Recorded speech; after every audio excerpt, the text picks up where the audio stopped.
Minimally invasive distal radius fixation is the topic of our video. The purpose-designed threaded pin will be featured. It's a novel fixation method. I'm John Terrace at the Philadelphia Hand Center, and I'd like to present my experience with the pin, which I developed for treatment of extraarticular and distal radius fractures and radial styloid fractures. So the question is, how would you treat this fracture? We see an extraarticular, dorsally displaced and angulated extraarticular fracture. It is has some dorsal comminution. A very popular method for a fracture such as this is to cast and maintain in a cast.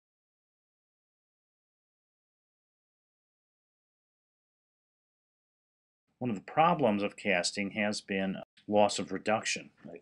Some people think of casting as a lost art. Certainly it is a case. The redisplacement of cast is frequent, some series 60%.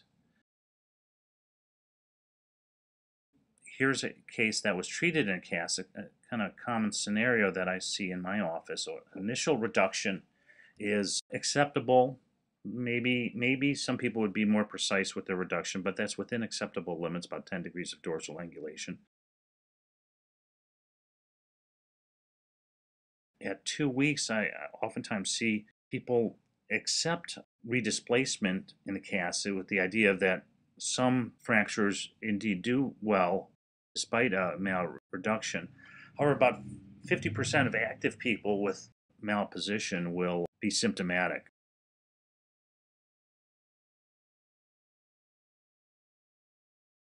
Lafontaine and others have talked about different factors that predispose to failure of cast treatment.